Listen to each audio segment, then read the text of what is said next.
Halo, perkenalkan nama saya Soja Purnamasari dengan NPM 4523210104. Dalam proyek data mining kali ini, saya bertugas untuk melakukan eksperimen dengan menggunakan aplikasi Orange untuk mengolah dataset job application and skill dengan metode tree decision. Perkenalkan, nama saya Kesana Sinaga dengan NPM 4523210134. Saya di sini sebagai yang mengolah data di WK. Saya Fajar Istiqomah dengan NPM 4523210045. Assalamualaikum warahmatullahi wabarakatuh. Om Swastiastu, Namo Buddhaya, Salam Kebajikan. Pada kesempatan kali ini, saya Alifa Weni Kurnia Putri dengan NPM 4523210126 akan mempresentasikan demo jobdesk saya di Google Colab guna untuk proyek UAS mata kuliah data mining. Pada aplikasi Orange ini, saya akan menjelaskan tentang eksperimen yang sudah saya lakukan dengan dataset, yaitu job and skill. Di sini pertama-tama untuk mengolah datanya itu kita harus memasukkan datanya terlebih dahulu ke dalam file ini ya, bagian file ini. Lalu dicari data format CSV-nya yang ingin dimasukkan. Setelah dimasukkan, setelah dimasukkan, tadi kita bisa lihat ya, di sini muncul kolom dari si data format jobs ini berupa misalkan dari name, type, role, sama values-nya. Untuk ini atributnya dari data yang kita masukkan. Ada tipenya juga, untuk nama itu dia numerik, terus pay grade itu dia kategorikal, dan sisanya itu berupa metadata, yaitu teks, dia berbentuk teks. Nah, setelah kita masukkan, kita di sini akan mengecek si data di tabelnya ini. Apakah si recordnya ini terdapat nilai nol atau tidak. Untuk dataset yang kami pilih itu saat saya mengecek kurang lebih seperti ini, tidak ditemukan nol ya untuk isi datanya karena dia terisi semua di kategorikalnya.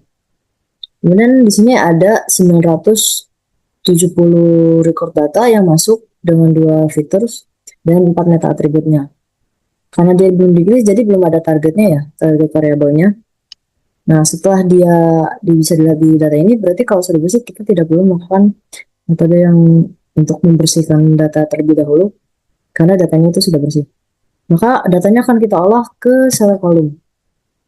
Di select column ini, kita bisa melihat bahwa dia ada features, target, dan metas. Nah, untuk target ini kita menentukan, karena tadinya si pay grade ini ada di sini di bagian filter, kan kita menentukan nih untuk klasifikasi atau kategorikalnya ini kita mau pakai yang mana untuk diterapin di tree-nya. Nah, kalau saya ambil nih si tree dan task core ini, otomatis dia tidak akan bisa bekerja karena targetnya dipindahkan. Maka dari itu saya kembalikan, maka si data itu bisa dibuat metode decision tree-nya dan juga bisa dilakukan task and score-nya. Di sini target saya tentukan sebagai pay grade karena dia kategorikal teman-temannya. Di sini ada metadata-nya. Ini juga ada keterangan kalau recordnya itu masuk. 970 record. Untuk filternya tadi ID 6 ya. Di tree data ini kita bisa lihat settingnya ya. Di sini kan ada setting tree orange-nya sebelum di viewer sebelum bisa melihat tree-nya. Di sini ada induce binary tree untuk minimum number intensi leaf tree-nya itu kita setting 1, dan di sini jangan do not split subset smaller than 4 itu berarti ketika si tree-nya dibuat dia ada maksimal, misal tidak boleh lebih dari 4 susunan leaves dari si tree-nya tersebut. Terus kalau misalkan datanya kan ada 900, saya atur untuk limitnya menjadi 100 yang ditampilkan. Untuk klasifikasinya diatur ketika majority-nya sudah menyentuh 95%. Nah, belum seperti itu. Kemudian di sini ada tree viewer-nya. Di dalam tree viewer ini kita bisa melihat tampilan dari tree-nya. Untuk tree-nya sendiri dia ada keterangannya ini low paying dari data record yang dimasukkan kurang lebih dia termasuknya ke high paying atau average paying. Karena di sini saya menentukan 7 level berarti ada 7 turunan lift dari si data tersebut. Kurang lebih seperti ini ya untuk data yang diatur dan ini ID utamanya. Ini sudah termasuk 970 data. Jadi, karena kita mengatur 7 level, maka di sini munculnya akan sekitar tadi ya. Untuk levelnya bisa kita atur. Kalau misalkan mau melihat T5 berarti dibatasi si liftnya. Jadi kayak lebih ke pembatasan ininya aja. Apa sih namanya? Pembatasan level turunannya. Untuk target kelasnya ini bisa diatur juga kalau misalnya maunya average paying, dia akan menampilkan data average paying aja. Sedangkan kalau misalnya mau high low paying, dia akan juga menampilkan data low paying, only low payingnya. Sedangkan kalau misalkan high, dia sama kayak tadi, cuma berbeda dengan warna-warna yang berbeda juga supaya lebih mudah untuk menandakan. Nah, kita kembalikan. Terus um, di sini ada test and score. Untuk tes and score ini kita mengetes datanya itu bisa dihitung atau tidak. Di sini ada test and score-nya untuk average paying, terus ada high paying, dan ini datanya akan berubah ketika si tree-nya itu udah berhasil ya. Ini kan udah berhasil. Ketika kita ganti targetnya ini, maka dia akan berubah sesuai dengan tree yang tadi kita buat di sini. Lebih seperti itu, dan ini data yang keluarnya itu ada 970 record. Ini bisa diatur juga. Untuk training setnya juga bisa diatur. Mau kisaran berapa persen. Tuh. Oke, kurang lebih untuk tes and score seperti itu. Ini kan dikalikan lagi nih. Kalau misalkan training setnya 30%, berarti dia yang keluarnya, output datanya akan segini. Kemudian, kita kembalikan ke 60. Nah, kita masuk ke 60 ini.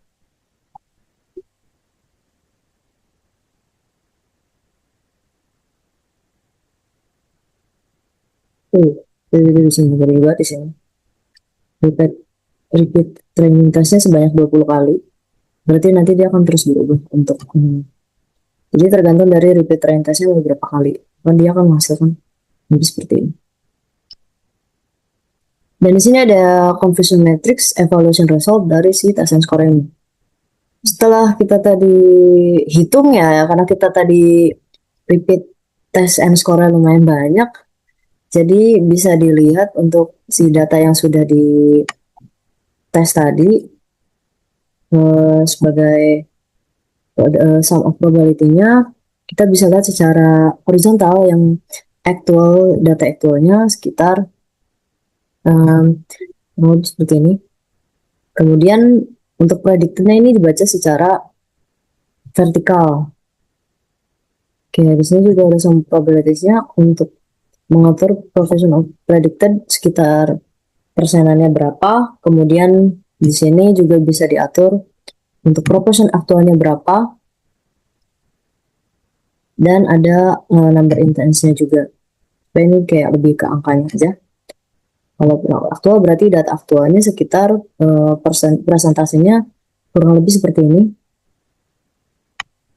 Dan ini predicted-nya segini. Saya juga bisa mengatur outputnya. Oke. Untuk demonstrasi atau eksperimen yang sudah saya lakukan, kurang lebih seperti itu. Sekian. Terima kasih.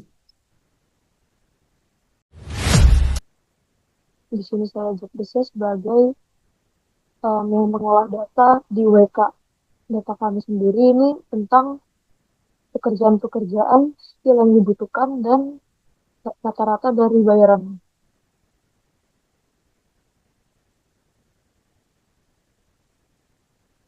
Jadi kita akan lanjut ke demo dari WK-nya langsung. Di sini saya sudah memasukkan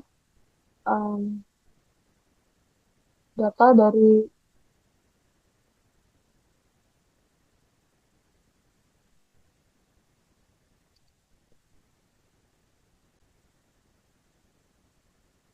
di sini saya sudah memasukkan data CSV dari Promoted Jobs atau data yang menyangkut pekerjaan, skill yang dibutuhkan, dan rata-rata gajinya.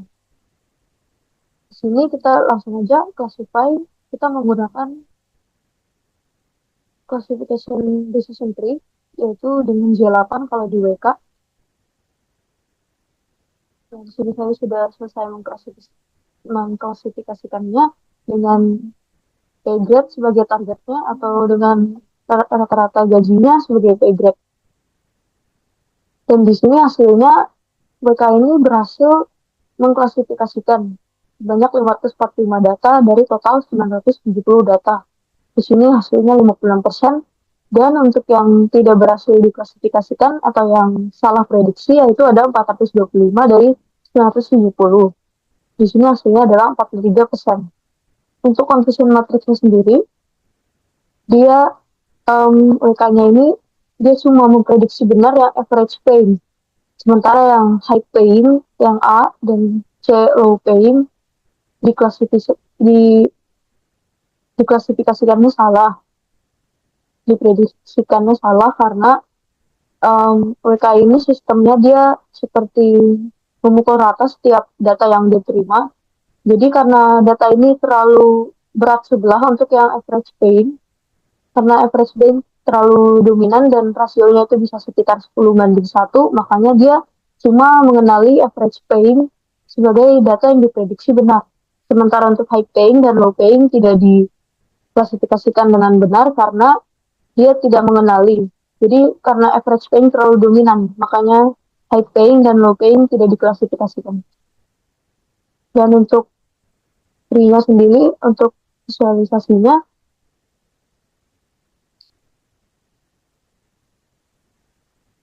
ya seperti ini. Average paying cuma punya satu node karena seperti yang sudah saya informasikan tadi, dia cuma menemukan satu klasifikasi yaitu average paying. Karena data ini rasionya terlalu besar antara average paying dan low paying dan high paying. Makanya WK cuma melihat ada satu node yaitu average paying dengan rasionya yang diprediksi benar 425 dari 970. Sekian demonstrasi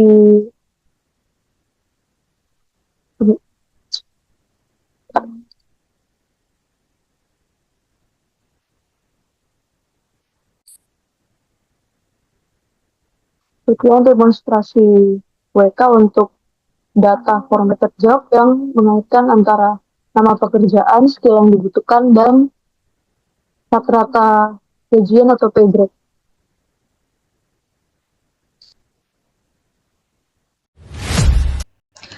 Baik, di sini sudah masuk ke Google Colab. Jadi seperti biasa ya, diawali dengan import pandas, form ini, form itu, dan import ini.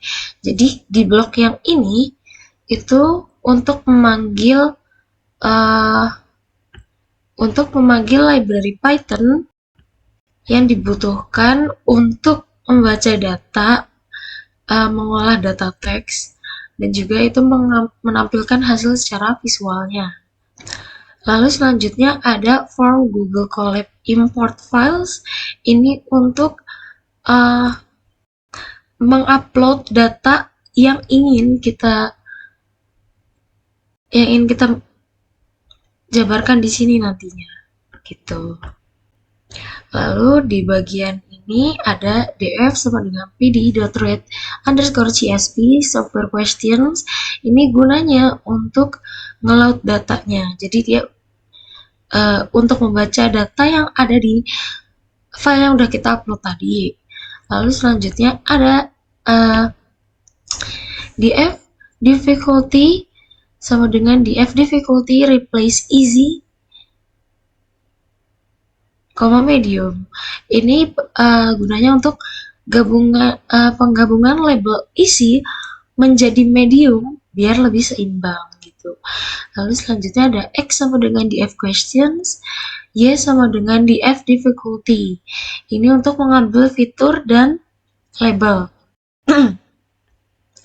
Lalu selanjutnya ada factorizer, dan factorizer sama dengan dfid factorizer, X underscore facts sama dengan factorizer dot fit underscore transform atau X. Nah, ini gunanya untuk mengubah teks ke TF PDF.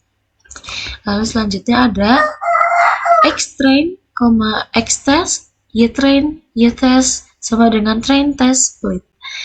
X underscore fact, Y test size 0,2, random state 42, lalu stratify Y. Ini untuk split data dengan stratifikasi ya. Lalu selanjutnya ada model decision tree classifier.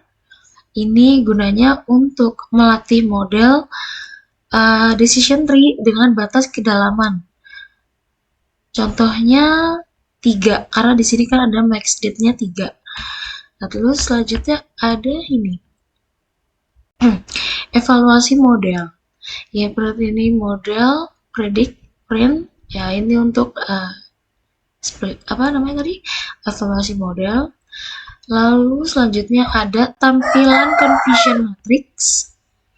Di sini ada CM confusion matrix. Ini lalu ini yang dihasilkan dari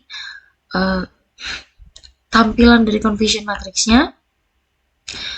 Lalu di terakhir ada visualisasi pohon keputusan atau decision tree yang maksimal 3 tadi ya. Di sini ada pilot figure gini-gini, tree, pilot tree. Lalu ini ya, di sini karena kita pakai max dip-nya 3, jadi hasilnya cuman segini aja. Ya. Ini untuk hasil akhirnya. Oke, baik. Gitu saja. Kurang lebihnya mohon maaf. Sekian dari presentasinya. Kurang lebihnya mohon maaf. Wassalamualaikum warahmatullahi wabarakatuh. Oke, dari kesimpulan dari analisis yang kami lakukan, terlihat bahwa Orange, WK, dan Google Colab memiliki keunggulan dan kekurangan masing-masing atas tugas decision tree untuk dataset pekerjaan dan keterampilan. Orange sangat ideal bagi pemula atau siapa saja yang ingin cepat memahami pola data tanpa perlu menulis kode karena tampilannya visual dan mudah dinavigasi meskipun fleksibilitasnya terbatas. Dan untuk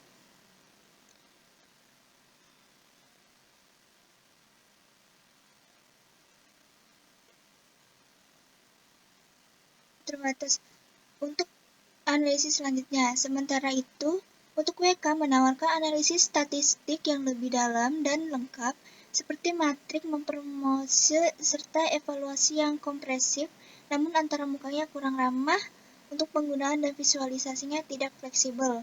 Sedangkan Google Colab memberikan kontrol penuh melalui coding Python, kemungkinan eksplorasi paling mendalam, dan kustomisasi analisis yang maksimal, tetapi memerlukan keterampilan pemrograman dan waktu belajar yang lebih tinggi. Dengan demikian, pilihan platform baik itu Orange, WK, dan Google Colab harus disesuaikan dengan tujuan, tingkatan keahlian, dan kebutuhan penggunaan. Yaitu sekian dari kesimpulan dari analisis untuk dataset pekerjaan dan keterampilan. Sekian dari saya. Wabillahi taufiq wal hidayah. Wassalamualaikum warahmatullahi wabarakatuh. Di sini saya Fajar Istiqomah dengan NPM 45 Di sini saya Fajar Istiqomah dengan NPM 4323 Di sini saya Fajar Istiqomah dengan NPM 4523210045. Di sini saya bertugas untuk menjadi editor video dan perancangan laporan. Di sini saya ditugaskan menjadi perancangan editor. Di sini saya ditugaskan menjadi perancangan